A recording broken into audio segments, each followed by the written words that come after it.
Hey guys, welcome to this edition of Flix. My name is Harold. I'm going to be doing the non-spoiler edition of Wolverine.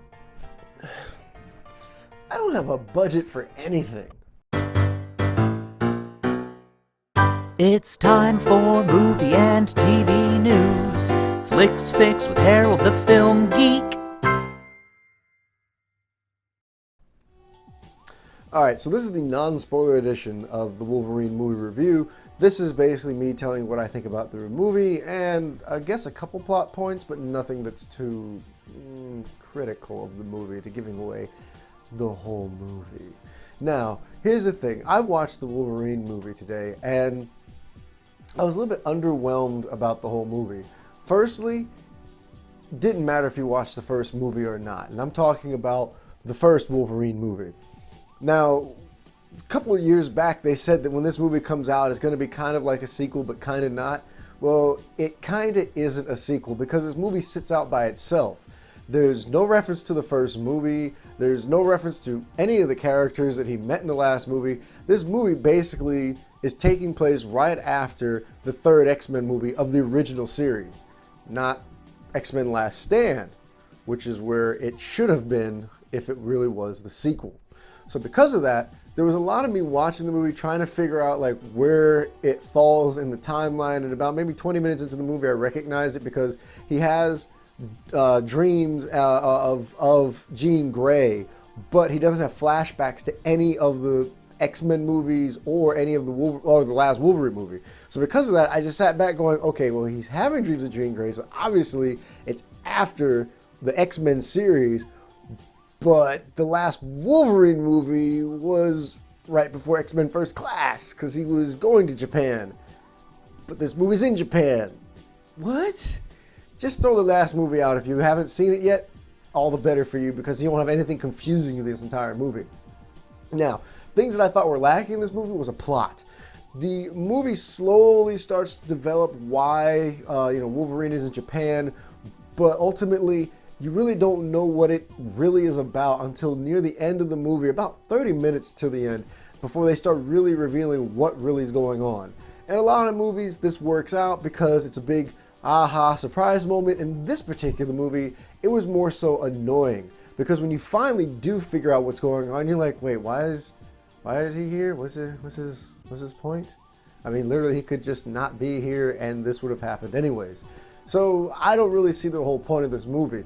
Ultimately, in the end, when you get to the end of the movie, there is something after the credits. So you're going to get credits, but it's not going to be after the long credits, which is basically everybody who did the movie. It's the short run credits, which is basically everybody who starred in the movie, the screen director, screenplay director, writers, and things of that nature. So after that one chunk, there's going to be something after the trailer. I can't reveal this because this is a non-spoiler edition, but there is something there, and it's about 2 minutes, 30 seconds long. If you watch the spoiler edition of this actual video, then you'll get to see what I'm talking about, and I'll explain a little bit more of it. Ultimately, in the end, a lot of things are hurting this movie. Firstly, X-Men Origins Wolverine did much better in the box office during its first weekend than this movie actually did. In fact, they're saying that this movie might not even make the grade as far as the amount of money that Fox was hoping to be making from this movie. Does that mean it's the end of Wolverine making movies? Don't know. As we already know, X-Men Days of Future Past is a movie that's coming out, well, basically it's going to be coming out soon, and that movie is supposed to be merging the two storylines together, kind of like that. So because they're merging the two storylines in X-Men Days of Future Past, there is a possibility that we might get another Wolverine movie after Days of Future Past, but as it stands right now, it looks like this movie is just more so confusing, and it really doesn't fit any of the Marvel X-Men timelines that are currently out there in the universe, except for the part at the end of the trailer. That's the only, that trailer at the end of the credits, that's the only part that was really a part of the X-Men storyline. All that being said, guys, what do I give this movie? I give this movie like a 2.5 to a 3 out of 5.